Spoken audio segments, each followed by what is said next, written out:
Welcome to the On My Way podcast with your boy Pernell, Joshua Darns, and the Big Easy, Eric Martin. And today we got the pleasure of interviewing the owner of Blaze Barbershop and Jonathan Delevoe. How you doing?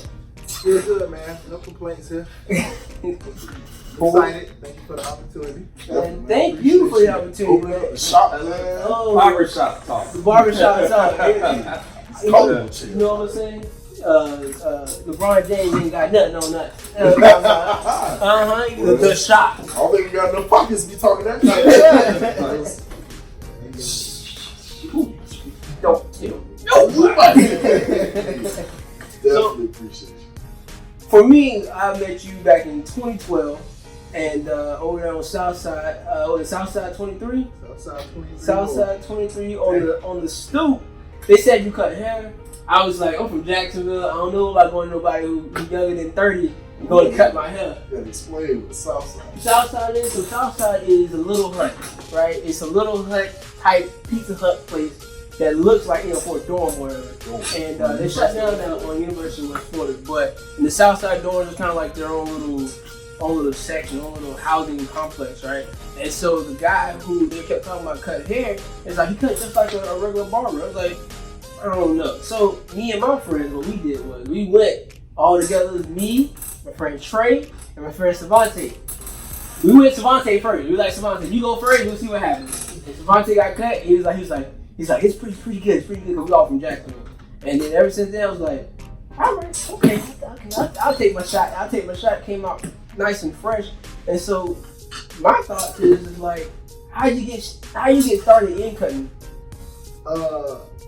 I guess low key, it was always a part of me in a sense, because I remember they told the story how when I was like in 3rd grade, I took some scissors and cut holes in my head. It wasn't always in your blood.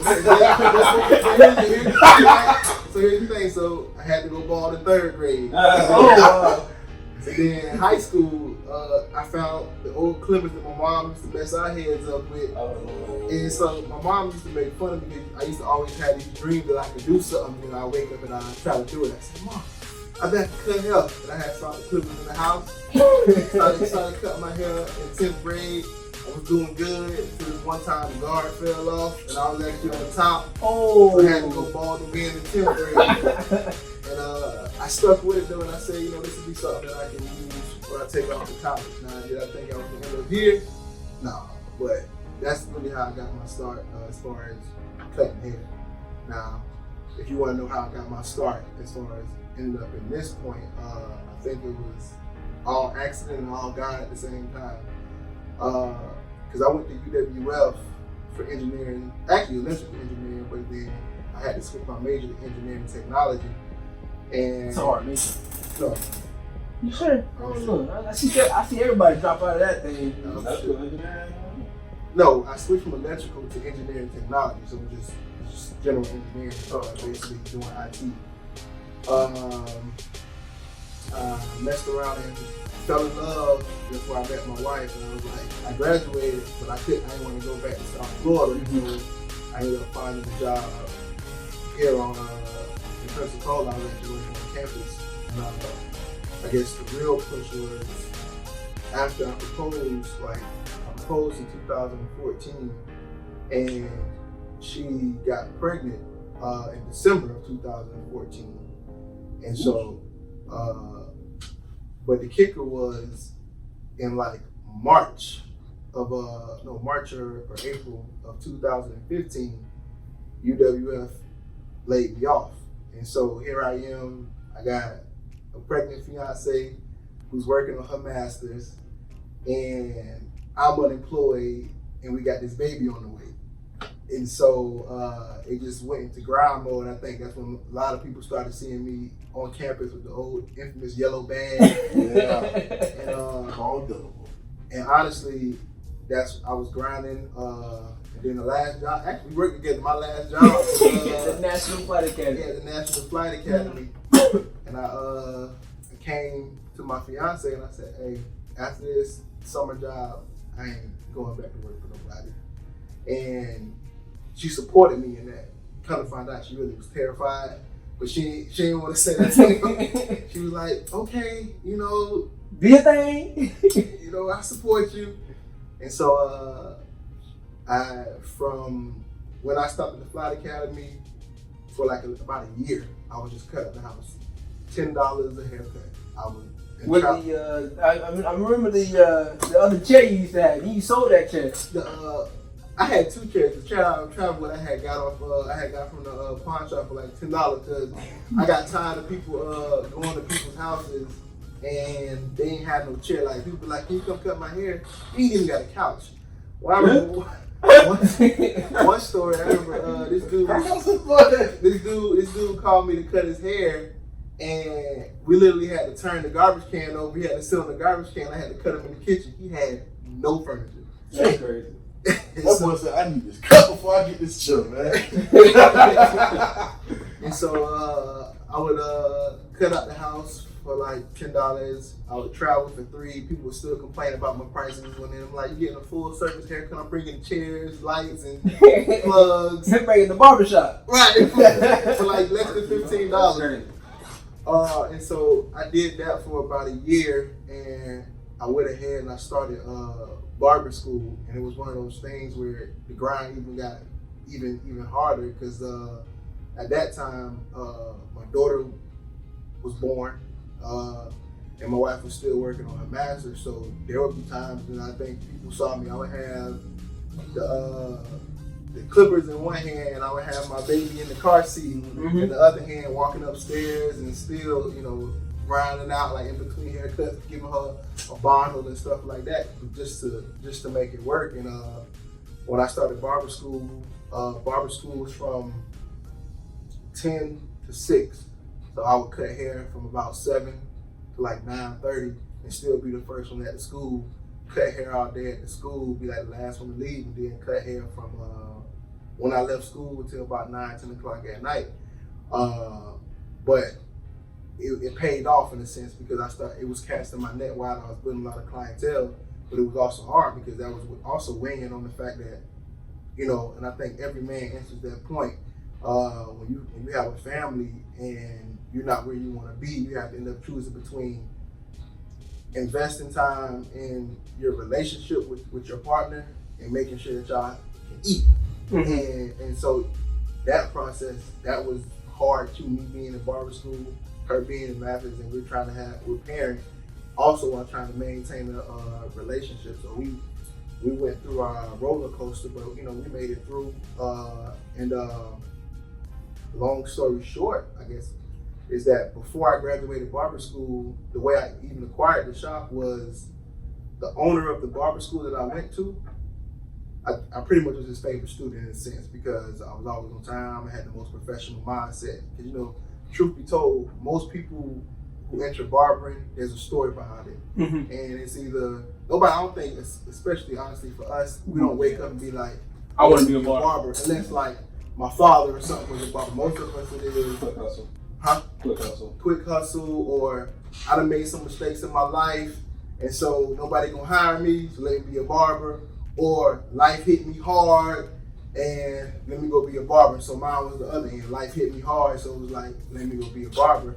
And so the owner of the barber school, we opened up this shop in August of 2016, and I graduated in January of 2017. But in December, he was like, hey man, you want the shop? I'm like, man, I didn't even get a barber license yet. How am I taking the shop? How am I taking the shop over? And he's so carefree, like, nah, you got it. You got a client, you good. I said, well, let me go talk to my fiance about it. And then again, I came to her, she was like, go ahead. And so I said, yeah, I'll do it. And so I've had this shop as long as I've had my barber license. And so I never even had the chance to really just be a barber and learn. You kind of was learning on the fly. Everything. Like never being able to just pay booth rent and just going about my day. Now I'm thinking about bills, I'm thinking about how the shop looks, I'm thinking about the right type of personnel, because even in taking over the shop, it was difficult because I said to myself after what I went through the first year in 2017, I said, I understand now, but when companies like acquire a business, they go ahead and just fire everybody. Because they want the culture. Right. And it was one of those things where, you know, the first guy I had here, I inherited.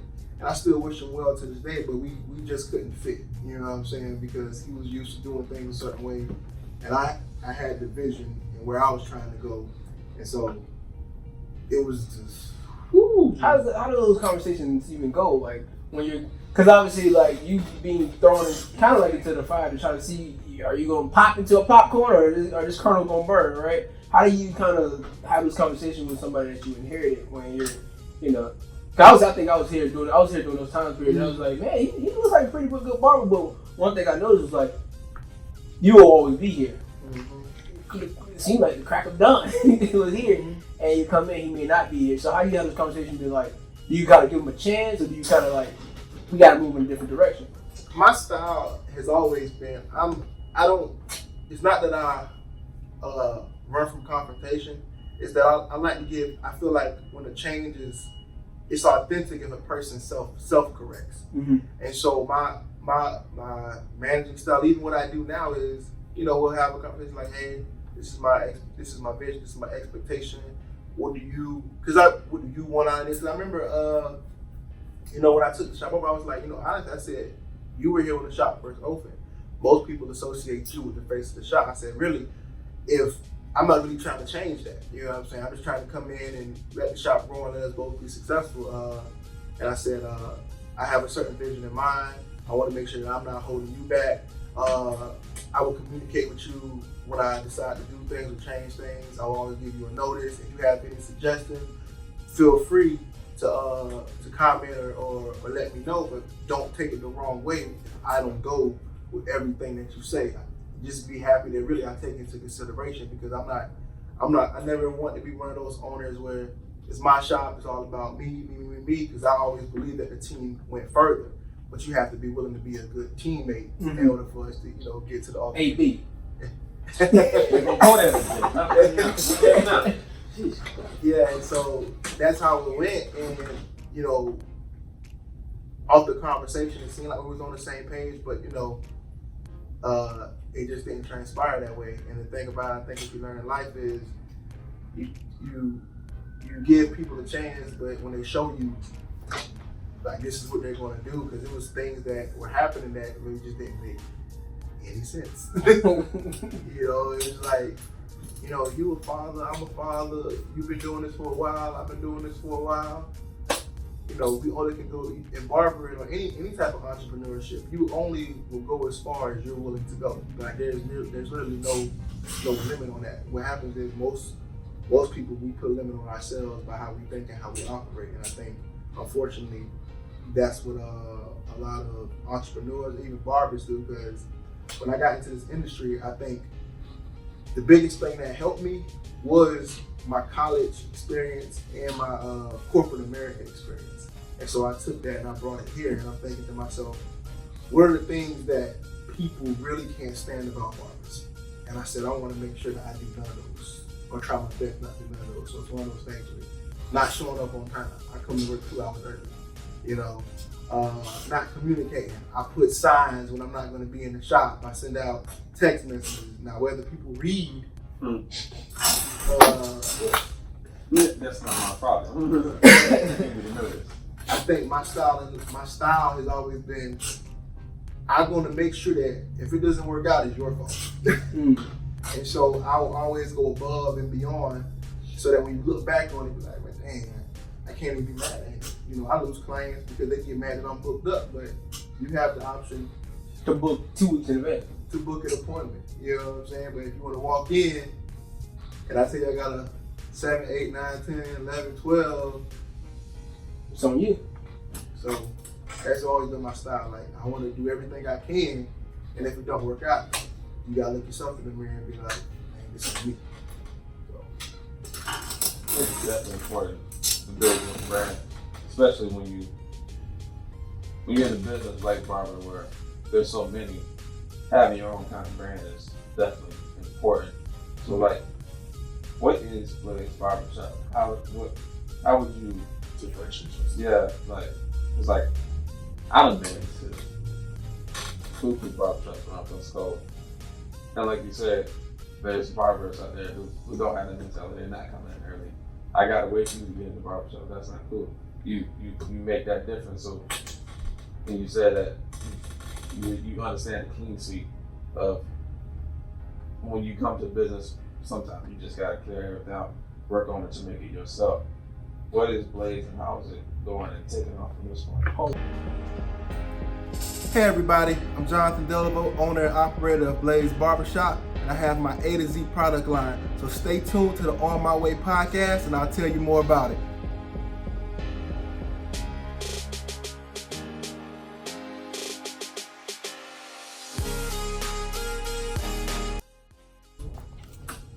All right, so as you were saying, like it's good to build your own brand because like you got Blaze Barbershop, and when it comes to you gotta have your clean sweep. You gotta make sure you have, as you build your business, you have your own brand. So what is Blaze and how's it going? Where it's taking off from this point? I think my direction and what I want the shop to be known as is a shop that's professional, family orientated, and really want to give back to the community in which we serve. And so one of the things that I've tried to do is take on opportunities with social media provides, with Google, with Yelp, with all these different platforms provide, and I spread that image and try to have a presence on every platform, as well as reaching out and personally coming and talk to people, show people what we do and what we offer.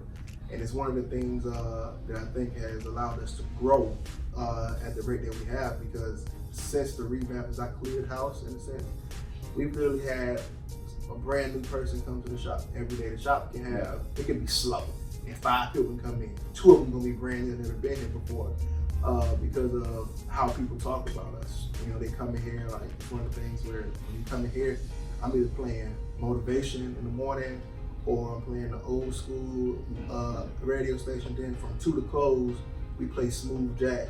And so it's one of those things people walk in here like, they automatically feel comfortable It smells good and relaxed. And cleanliness is a major part. Like, I don't like hair piling up on the floor. Like I will sweep up after every haircut. I will sweep up before. And it's one of those things because I want people to know, like, hey, you came in here, like y'all came and y'all clean, y'all dressed. When I cut y'all hair, I shouldn't have hair on y'all when y'all leave. I shouldn't have hair at the bottom of your shoes. So before you get out, I'm sweeping the hair. You know what I'm saying? And so it's one of those things where we strive through that, and then go above and beyond. Like one of the things that I think we do, and is, you know, we'll do complimentary washes where if your hair is not where it needs to be, we'll wash it. Sometimes, most of the time, we won't even charge you for it because we want the hair. We want. I'll be real. I ain't gonna lie to you. When I was in Atlanta, I like a barber would charge me, like really charge me a high price. I was like, man, I go home to Pensacola and go to my barber there. You wipe the floor with you, and then plus I was like, you wash my hair. Right. And so a lot of things that when people come here, it's a lot of first, like people say, man, I've seen shampoo bowls and barbershops all my life. I've never seen it turned on. Right. And these dudes be like 40, 50 years old. And then one of the things that, when I hire a barber, one of the things I always do, I always give them a massager. And we try to, at the end of every service, we give you, you know, a massage. You know, whether it's 30 seconds to a minute. And then some clients, they get overboard, they start leaning forward, and like getting my lower back.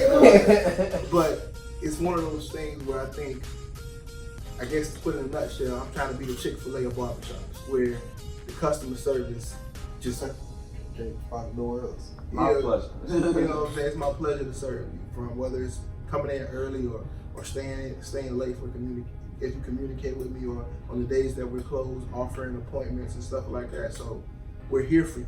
And I think people want to know that. And I think we put the ego aside. Like, I'm not one of those people who be like, oh, I'm booked up, I'm the baddest barber in the city. I'm too good for you, I'm not cutting your hair. You know what I'm saying? No matter what your walk of life is, we'll take care of you. As long as you come here with respect, we'll take care of you. So back, building your team.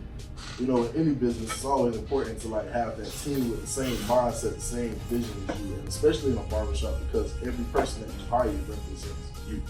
So like, what's your process for building your team of barbers?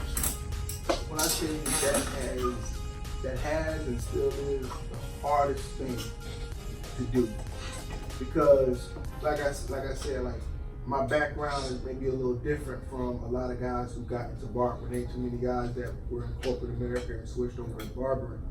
And so the challenge is most barbers, I think anything that has to do with skill.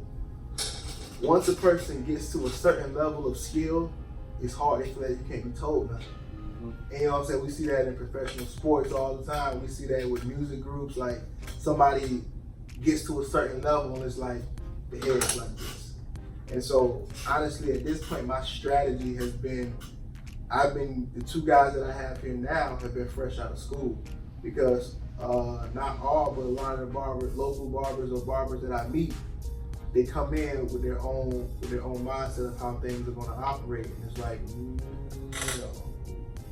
You gotta find somebody with real humility to them. right, who's willing to learn and who I can respect and learn from. Because I learned, even though I've been cutting hair longer than the guys that I have in here, and people may say, well, I give the best haircuts in the shop. I learned a lot from these guys, and these guys learn a lot from me, and it's no ego.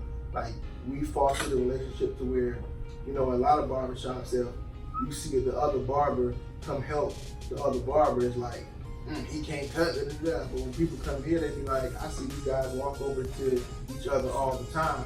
This is really a community of barbers that work together, and they really care about making sure that the haircut is coming out as best as it can for the client at the end of the day. And so it's hard because barbering for a lot of people is really competitive. I want to be the best. I want to have all the clients, and it's like, I can't cut them all. I cannot cut them all, nor do I want to cut them all. I tell my barbers, if your cup running, if everybody is focused on making sure their cup is running over, nobody ever goes thirsty. And the thing about it is, live between a prosperity mindset and a survival mindset.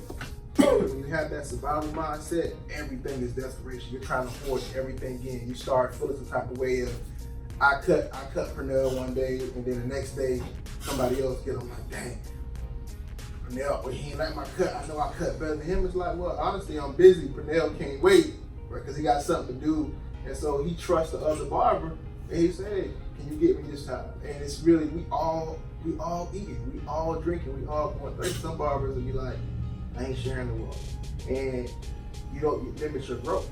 You know what I'm saying? We're a team. Now we're all servicing people. People are like, man, you get in, you can get out, everybody's good. That's bringing a more influx of people coming in because they're like, all the barbers can cut, all the barbers respect each other. It's no beefing in the shop. And if you hop in the other barber chair, it ain't gonna break out in a fight and be on World Star or nothing like that because it's a family here. So it's hard to find that. It's hard to find that. So from your background, from where you're from, which is, you said, South Florida, how's that molded you on your way up here? Because I've had friends who went back home and back to South Florida and may not have found it the way they wanted when they left. When they left, that was their culture. Came up here, went to college, went back home, it's not the same way they feel. They don't feel the same way. You coming up here, has that helped you in your business pursuit? Well, I think the one thing coming from anybody that goes from a larger area to a smaller area, there's a different level of hustle that's in it. Because when you're in South Florida, everybody's trying to do what you're trying to do. And so it's like, if you're not getting up early, if you're not staying out late, you're gonna lose. Somebody gonna outwork you. And so I brought that same work ethic when I got up here. And so it's one of those things where if I gotta come here at 5 o'clock in the morning, if I gotta get here at 7 o'clock, if I gotta stay late to help cast my net wide, I will. And it's one of those things where it taught me that you cast your net wide, and so the bigger your net, if some fish fall out, you still have a good hole, a good catch.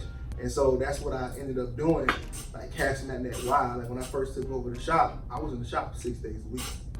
Even though it wasn't open on Monday. I would come and I would turn that open sign on just so people can see that we're open. I'll be here 7 o'clock, 6 o'clock every day. Especially when I ended up having to start over and let go of the guy that I inherited, and I was in here by myself. Because I needed people to see that consistency. And I wanted, when I do hire people and they look and see what I have, I'm like, if you want what I have, you gotta be willing to do what I do. And I try to lead that charge by example. I'm usually the first one here, and sometimes I'm the last one to leave. But now, because I've become a father, because I got 2 kids now, and I'm trying to get out of here now. I ain't gonna lie. Like, if you don't call me, I'm going home. I have to, because I'm doing this for my family, and I can't not be there with my family. So I'm trying to get out of here now. But yeah, so the grind part, and I think honestly, I became a man in Pensacola, so I'm used to Pensacola. You know what I'm saying? Because honestly, I graduated high school and came straight up here. You feel me? And so everything that I've experienced in my life as an adult male has been in Pensacola. So it ain't been that difficult. Honestly, the only thing in South Florida for me is family and friends. There's too many people, cost of living too high. I don't have a reason to go back. So. Now let me ask you, man. And I ask because you look on TV a lot on social media, and you see how barbershops, especially black barbershops, are playing a very integral part in today's society, man. They're giving 100 free cuts to the kids going back to school, man.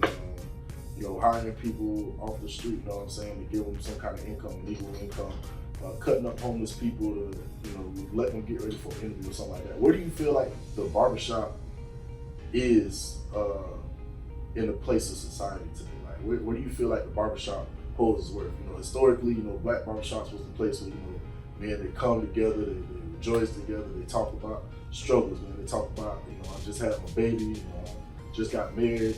And it was a place where people could, they come together and make things work together, So where do you feel like today in 2019 the barbershop is? Honestly, it's still there. The difference is learning how to use these other platforms to reach the younger people.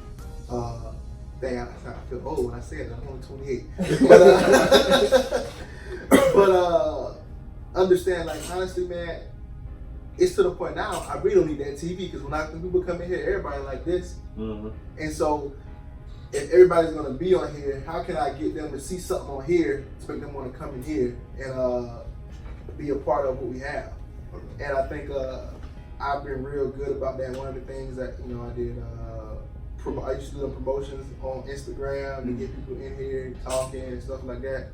And one of the things, like I think I was telling y'all, is about my men's group. I'm planning on starting my men's group. My men's group either by the end of the year or sometime early next year, because I feel like we need to have those conversations as men, as brothers in the community. I think, honestly, truthfully, as far as even within our own specific community, I feel like there are only 2 businesses or entities that have survived the test of time.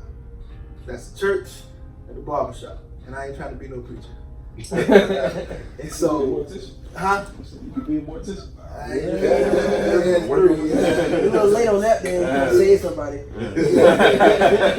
And so, honestly, I think that's always been a part. I know it's something I always wanted to have, because I remember even back when I was cutting out my dorm, it was getting real crazy where like different people would come with their friends just to get a haircut, just to see what we were going to talk about. Because it was funny, like, I guess 90 to about 95 was the last era where people actually still talk to each other. And so anybody after that, like the interpersonal interactions are hard to come by. And so it was weird, like people were like, hey man, what y'all talking about at Delevoe doing today? And I would go on campus and y'all just misquoting the hell out of me. And I'm gonna walk in the office and all the girls would be like, what you told them? I was like, what? I ain't didn't say that. That's not what I said. What y'all said? That's not what I said. And so I would start fostering conversations all over campus and having these unofficial forums. And my nickname slowly became Old Man Delevoe. And I'm like, I know I'm only like 2-3 years older than some of y'all, but I'll take it. And so I don't mind like wearing that hat. Yeah, I'll say all publicity is good publicity, huh? I guess so. I don't mind wearing that hat. And some people actually have me saved in their phone as OMD. I'm like, no. So I think it still plays that part in the community. I still have guys, you wouldn't believe some of the stories that you hear in here. Or sometimes when I got a guy in here and we're by ourselves, I'm like, man, you good? And you find out, man, guy, he lost his job, or he's struggling with depression, or he's having suicidal thoughts and stuff like that. And you'll sit here and you will stay and you will talk until it makes sure that young brother, or sometimes the older brother, is straight. I don't know how many tears have been shed in here, how many hugs have been given, how many job recommendations have been given in here, because you never know who's in here. It could be somebody can have a company that's hiring, you could be in need of a job. And so if I can help foster that connection, why not?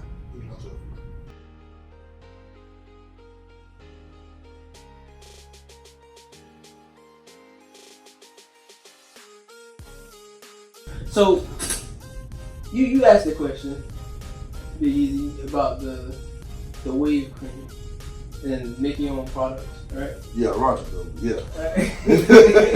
for a guy who got the beard, and we don't know what's underneath the hat. I can take it. Season 3, episode 2. Hold me to it. I'll show you what's under the hat. See, okay. That's a long time. You remember when I said this? Here it is, right? But for all who don't know, and I'm lost in clues on how do you make your own products, because I've always gone to Walmart and either. For one, I just started getting, the stuff with black people hair. And so, like, I ain't never knew there was, like, products you can actually make yourself and, like, with all natural stuff. Like, I thought everything was natural. So, like, how did you get started with, like, what made you get into the process of making your own products? Okay, so, one of the things that I wanted to do was not just leave you a haircut, but leave your hair in a healthier state.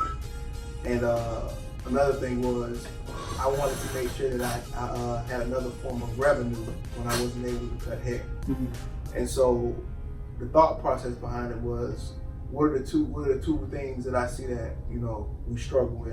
It's a lot of guys that cut their hair off and they try to get waves or keep it down to brushing, and that their scalp is dry or whatever may have you. There's people who try to sponge their hair and they just throw some water on it. Or they don't even throw water, they just take a sponge and just start going to work. And they get dry and brittle. And so the thought process behind the product was, one, something to make some money off of, and two, something that will actually help people.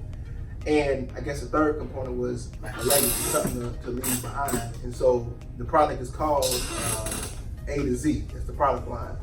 And the slogan behind it is everything you'll need from A to Z. But the real meaning behind the name is I have 2 daughters, and their name Amina and Zaria. So I named it after my daughters, and everything that I profit from this product line, it goes to them in their future. And so I keep records of everything that I've made, and I put it aside for them. And then when they get old enough, if I don't have a manufacturer by then, I probably will. This will be something they can run, they can promote, and take over.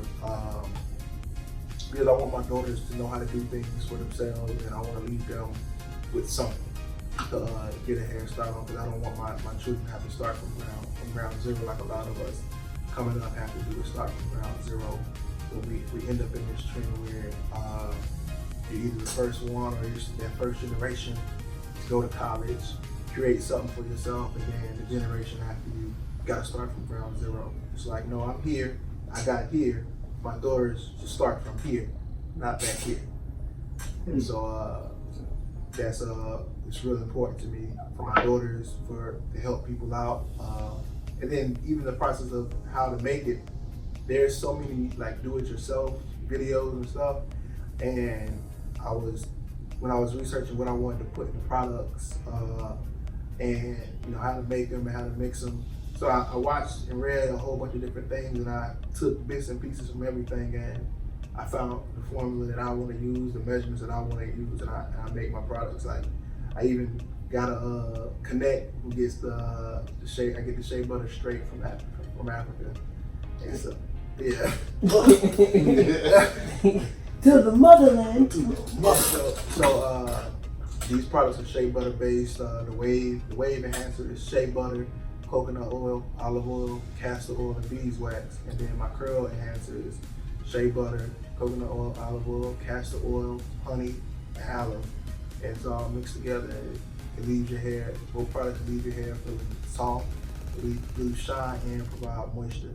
And so that was the biggest thing. And my next step is coming out with a shampoo and conditioning product, because I want to be able to support the scalp from start to finish.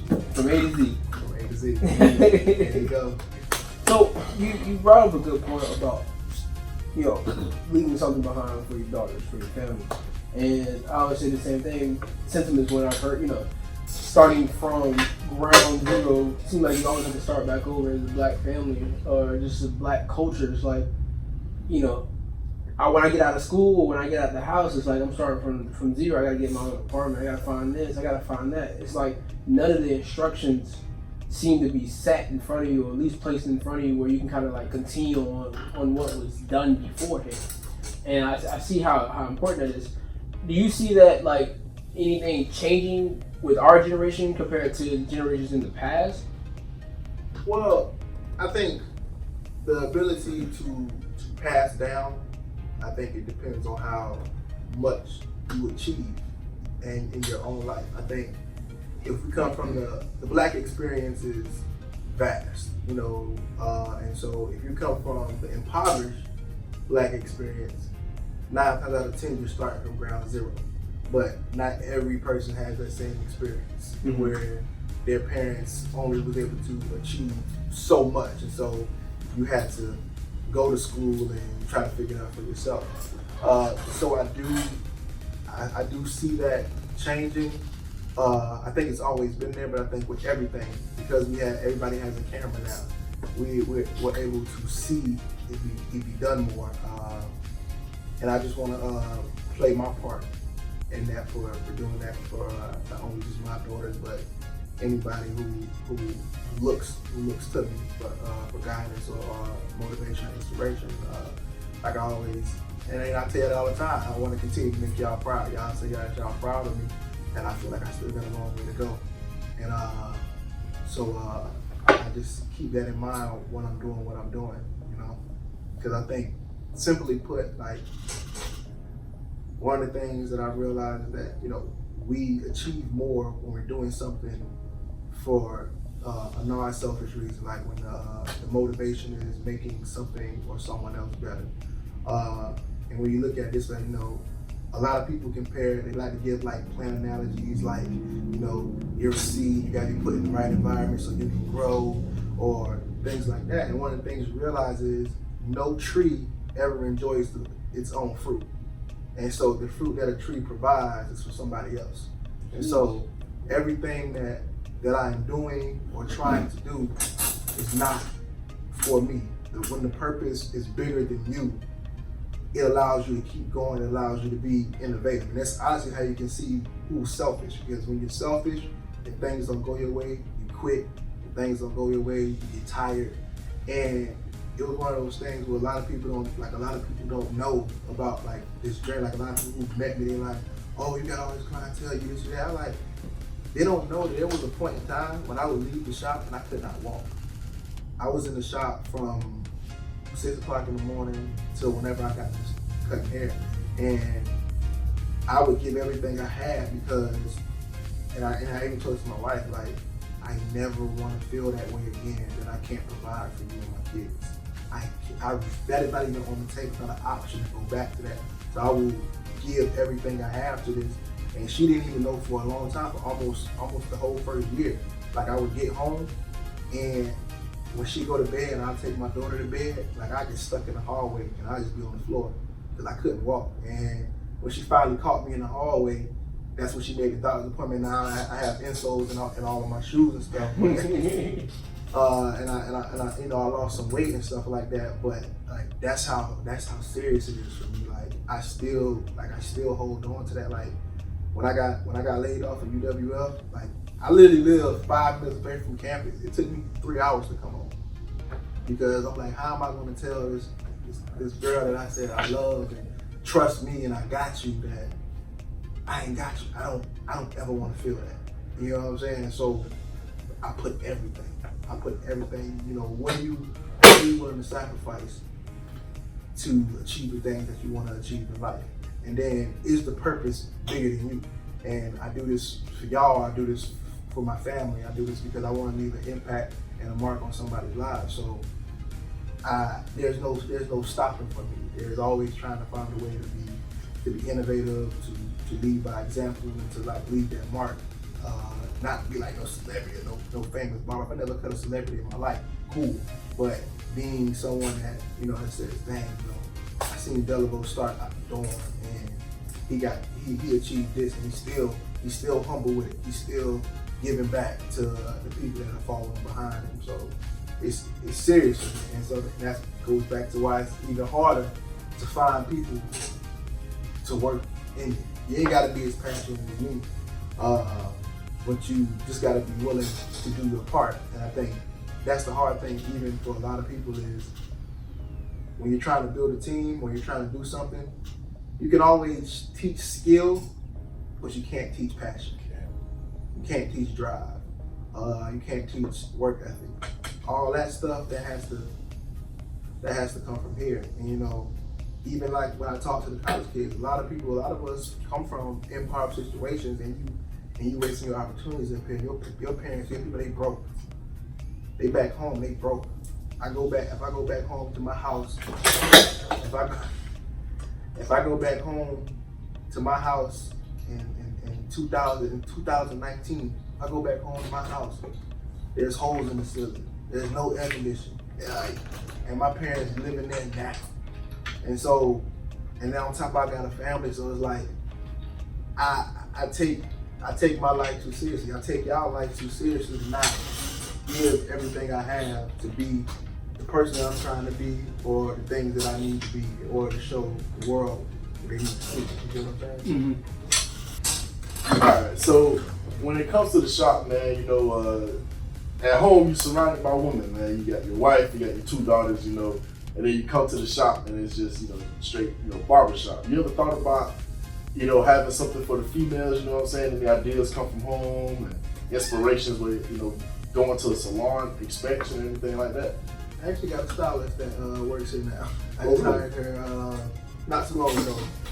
Right now she's part-time because she's trying to transition to being full-time, and she's going to update my website. She's going to do the website. She's already on the Instagram page, and so yeah, I have that. And we actually do service a wide variety of clientele from all walks of life, women, men, different religions, race, all that. They all feel at home when they come here.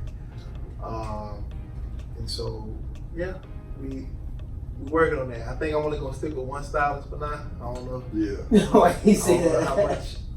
Then it gets to be like barbershop, man. And So we had it the split down the middle? Yeah. Oh yeah. Ooh. That'd be funny. That would be. What'd you say over there? No. Yes, I don't need that. So your barber back home, right? Your old barber, because you got the long hair. I mean, it looks good. It took some time to get that. I think I've gone through we got 2 or 3 hair growths and then cut off and come back up, come back on. And then after you go over here, now you got the twist.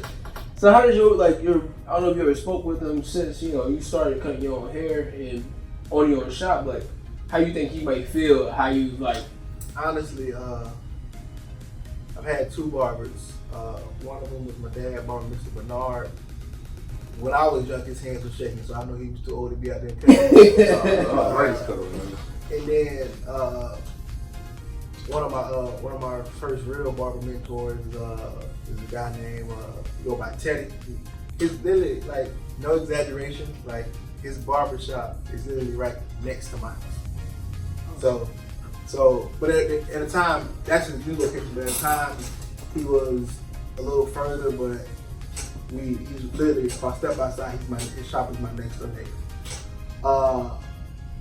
I spent a lot of time talking with Teddy, and he gave me my first real set of clippers, my first pair of masters, my first T outliners, and that held me down for a while until I was able to purchase my own. And so I still talk to him to this day. When I go back home, I holler at him, Ted, what's up? You know, so I think I keep all those relationships open, and just being around different guys when they come in the barbershop. I guess I've always been like that old soul. Mm-hmm. And so I've never been the type to like really party or chase women. You know, I married my second girlfriend. So it was good being there, you know, and having those conversations and learning and hearing about life. And I appreciate it. I still do. Any like the religious talks that go on in the barbershops? Because my barber back at home, I mean, he say, you know, the barber from front to back to front, it don't make no difference. It can be anything, right? When those talks happen in the barbershop, how do you feel how those conversations go? Do you kind of like indulge in, or you kind of just like, I'm gonna listen to what your point of view is, but it's whatever? The truth is, what you learn is certain topics are supposed to be taboo in the barbershop, and like religion, politics, those are like two big taboos in like public settings, because everybody has different feelings, different backgrounds, different beliefs. Now, generally speaking, in most barbershops, a lot of barbershops, they cater to one demographic, so sometimes it really doesn't matter. But as far as here, we cater to a wide variety of people, and so I try to stay clear. And just keep the conversation neutral. Like, how's your life going? Mm-hmm. How are you doing? Why? I think Google, the government listening to me. They don't want us to be great out here. But when they would happen in the shop, I don't think there was ever like religious talk. I think it was men talking, and somebody gave their religious perspective. Like, especially I think when dudes start talking about relationships and women, and you got some who are faithful and committed and believe in love and marriage, and you got some who are bitter, you got some who are players, and that conversation just gets, and so tangled up. You know, me not having not being a player, not having being out there, I would listen and indulge, and I think I learned a lot through that. I learned a lot, like when it comes to religion. I think it's better to believe in something and keep yourself grounded and not have nothing. So whatever your spiritual system is, as long as you're not harming yourself or harming others, I don't have a problem with it. You know, you have to do what makes you feel comfortable. You have to do what's good for your spirit. And sometimes what you realize is, for some situations, whatever speaks out to you, I'm not here to judge. And I think any religion would also agree with that. Like, you're not here to judge, you're here to show love. Even if you may not agree, you're here to show love. Because sometimes through that love, if they may see that what you say may be a truth for them, or you may learn to just accept their truth. And that's what I got from that. You know, that's what I try to take away from it. I never try to push nobody in one direction. You know, if you're loving yourself, you're loving others. I ain't gonna ask for no more, too much more. So do you ever see yourself going back into your industry, engineering? I see. That is done. Yeah, that's just a piece of paper on the wall now, huh? That is a capital D-O-N-E, done. Yeah. Because the truth is, man, honestly, I knew before I even graduated that I didn't want to do it. It was one of those things where I think I had other options. You know, I was like, man, I used to do poetry a lot. I used to do spoken word a lot. And I'm like, man, I'm about to be a spoken word artist. I didn't really want to do that either. I just like talking junk on stage. Yeah, engineering is done. But the guys who I meet guys who are in it, I say, man, it's a good field. You know, I tell them, man, get this certification, get that certification, and if it's for you, we need people in that field. I ain't want to. And I think I only finished because I was so close. I ain't want to have all that debt and have nothing to show for it. Come on. I mean, it seems like nothing, man. But see, that's the thing. That's the thing about life in general. Everything's an investment, and in most investments, you get a return, you take a loss, but you always come out with a lesson. And so, what I tell people is, school is an investment. Sometimes you get a return, sometimes you get a loss, and sometimes you get a lesson. But you should always come out better for it. And I take the things that I learned in school, and I apply them to this situation. So it wasn't completely unbeneficial. That's why I met my wife. That's why I met most of y'all. You know, through that environment, and it helped me become the person that I am. So should it cost as much as it cost? I don't know. For the experience, I wouldn't take it back. You know, I tell people that all the time, especially, you know, young kids in high school, you know, is that when they're saying, why is it worth going to college? You know, especially with this whole debate about going to trade school, driving trucks, being a plumber, being an electrician. Making money without even going to college. Exactly. You know, I don't need a degree. I can make more without a degree than I can with a degree. It's like, you know, but it's a lot of things in life that college helps you grow into. It's the in-between stage. It's that, the thing about college is, and what I tell people, it's a buffer between adolescence and adulthood. Right. Some people, when you graduate, some people are thrown right into adulthood. They got to get jobs. Their parents say you got to get out, or whatever the case may be. Some people, their buffer is, I'm going to run to the military and let them take care of me for a while. I just got to stay in shape and serve my country until I can figure it out. And some people, that buffer is college, and you get a chance to, I'm grown, but I still got some cushion. Grown? Yeah. And so, but the one thing I always tell people, the one thing that is for everybody is advancement. Furthering, taking your life from where it is to where it could be.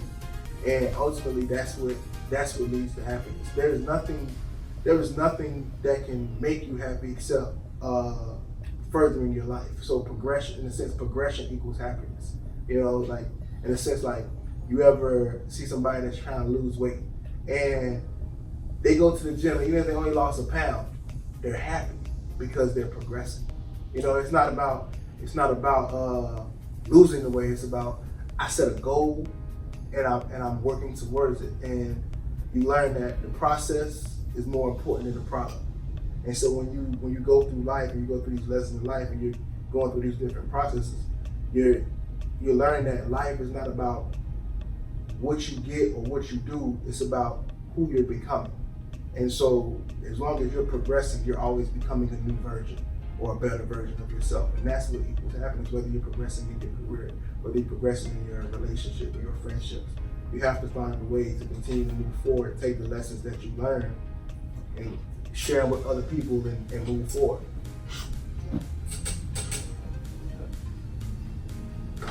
I mean, I'm over here like a fan more than man. I'll tell you, like, I was telling, you know, Pernell and Josh when we came in here, you know, I remember I came in to the UWF in 2015, you know, and on the first football team and everything. And I feel like there's three things that everybody look for when they come to college: a bank, a barber, and unmentionable. But, you know, the who? He said unmentionable. Okay. Bank, barber, and, you know, but it's you know, when I looked around, you know, we had, you know, a couple guys on the football team, you know, who could cuss, and one who could actually cuss. And then, you know, I heard about Jonathan. I was like, who is the Jonathan dude, you know? And by the time I seen you, you was at the stage where you was, you know, with the infamous yellow bag, you know? Mm-hmm. And, you know, I saw you here, saw you there, and I was like, okay, this man coming to work, you know? I was like, well, your late night crawl, you know, this man is coming to cuss in here and get some money, you know? And I always admired that drive, that passion you had, you know, for doing this. And, you know, at the time, I didn't know the reason why. I didn't know it was, you know, a family. I didn't know it was just a hustle, but you was doing it. You could easily be out there slinging. You could easily be out there bumming, you know, but you decided to do something, you know, and I always liked that. And I always, you know, tell a lot of people, they like, oh, you know any barbers? You know, I was an orientation leader. I was like, I know it's a dude named Jonathan, and I heard he good, you know what I'm saying? I heard his customer service, he come to you, you know, he got your dope, you know, so if you look at, you ain't got no cars, you're trying to get a cut, a good cut, you know what I'm saying? That might be you got to hit up. And, you know, like I say, it's just the fact that we can still say that, you know, not all of us are, like I said, just bumping or finding an easy way out. You set your mind on something and you found what works for you and you made it work. Right, and that's the thing about I think life in general, or even trying to achieve something, is you have to set your mind to it. You have to condition your mind. I tell people you have to treat your mind like how you treat your stomach. You feel it? And what I mean by it is, if there's a piece of there's a turd on the floor, and I say eat it, you'll be like, nah, Brian, I'm gonna put this in my stomach. That's nasty. So it's the same thing for your mind. Yeah. And everything feeds your mind, from the conversations that we're having like this, to the things that you watch on TV, from the music that you listen to. And I think one of the things that helped me be the person that I am is I learned early that I fortify my mind. Like, I don't listen to a lot of crap, I don't engage in a lot of crap, because I gotta keep myself focused. Because the truth is, man, you only can produce what you take in. Ain't nothing gonna come out from this way, it's gonna come through you. Whatever you take in, you're going to produce, period. And so for me, I try to take in everything. Like, I was just telling Pernell when he was setting up, I said, bro, I listen to motivation more than I listen to actual music. I have on some Eric Thomas, I have on some Inky Johnson, I have on some Tony Robbins, Dr. Miles. I have on so much stuff because I'm always trying to fortify my mind and realize that you are only as successful or as happy as you possibly can based off if you decide to or not. That's it. The first thing that's going to change about your situation is your mind. And so I'm always working on taking my mind to the next level and becoming more disciplined in my actions to get where I have to be. And that's with everything, even in my marriage, in business, in my friendship. Like, how can I be better? In being a father, how can I be better? What can I do to take in so that I can produce better results?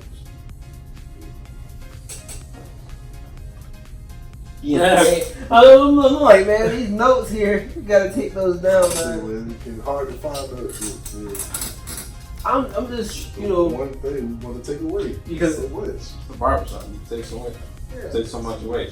It does bring you back to like being in the barbershop when you're like a kid and stuff. Cause I know, like, when I was younger, that was, again, just sitting there, just listening to everything that's being talked about, told about, you know, or, you know, you may walk in on that day when your barber like, you know, he put movies on there, you know, obviously back in the day, for me, the bootleg, I'm telling you, man. My barber had it all. What? Had it all. And so you come in, somebody selling clothes.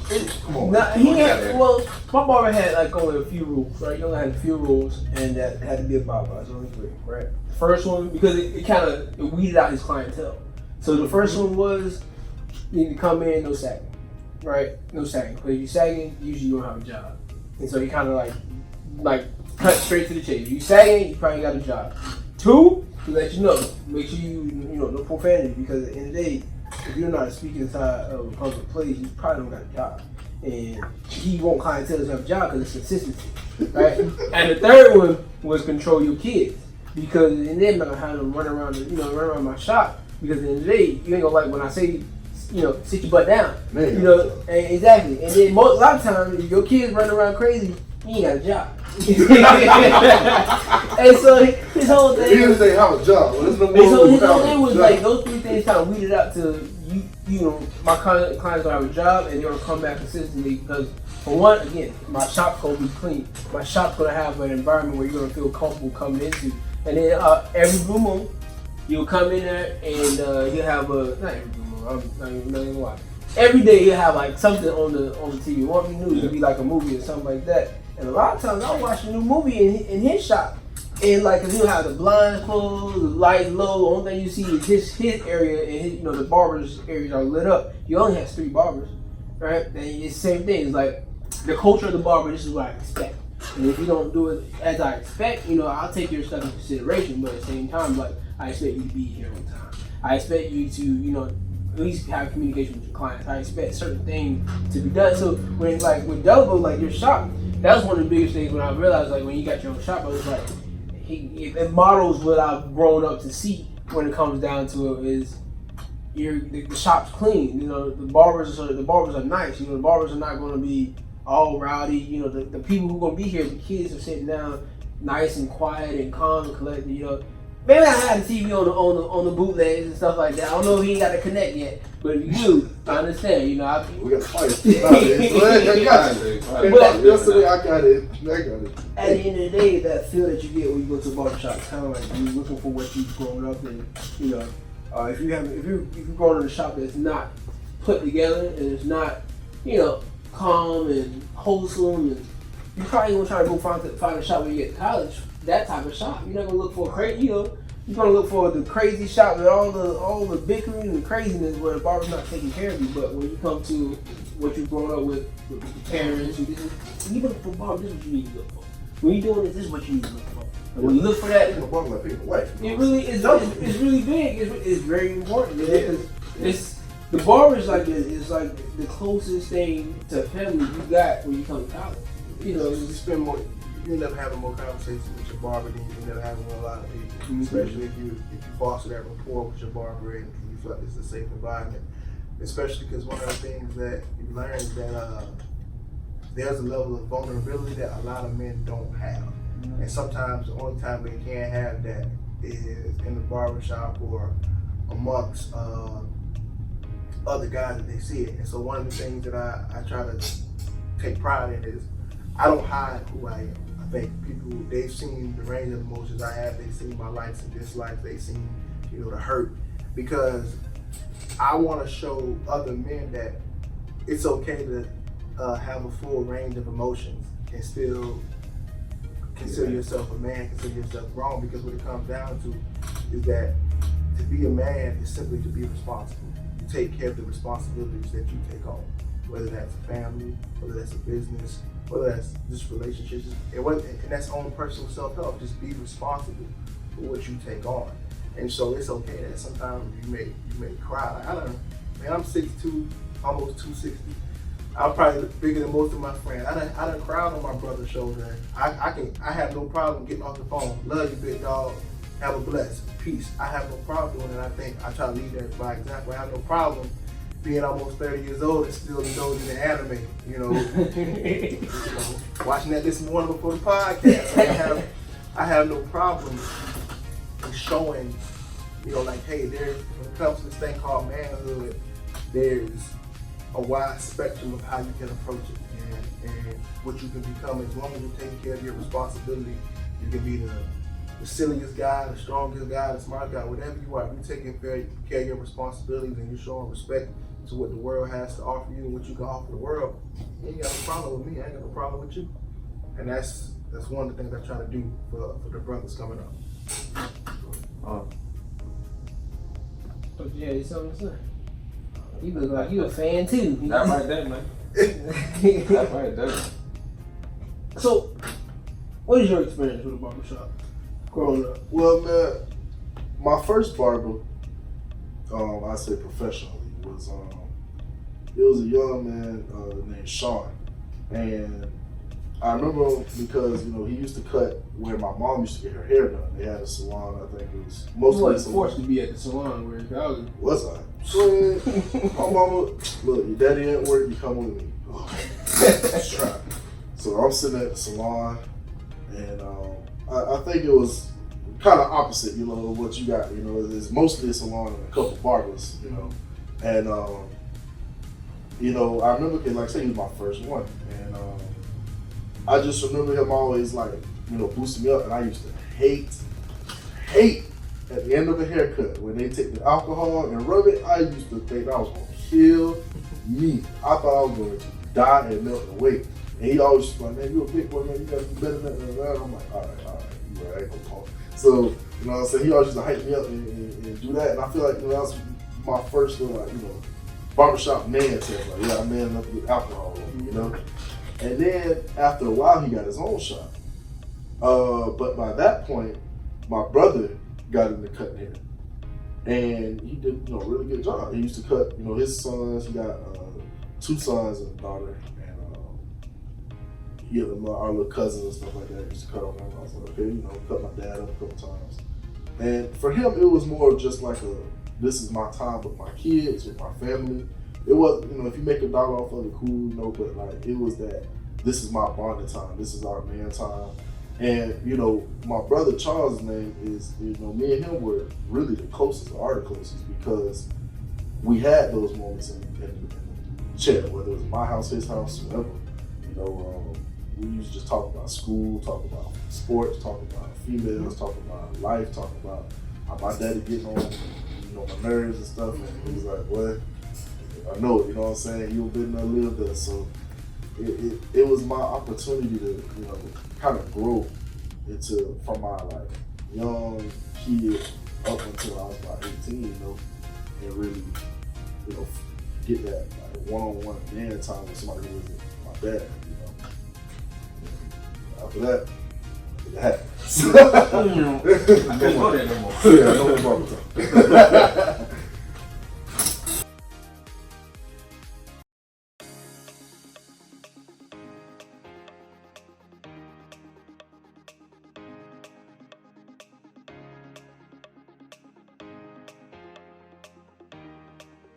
What's going on, folks? Your man Joshua. Thank you for tuning in to the OMW Podcast. Please like, subscribe, share. Peace. Call it, yo, yeah. ET, please. All right. 3, 2.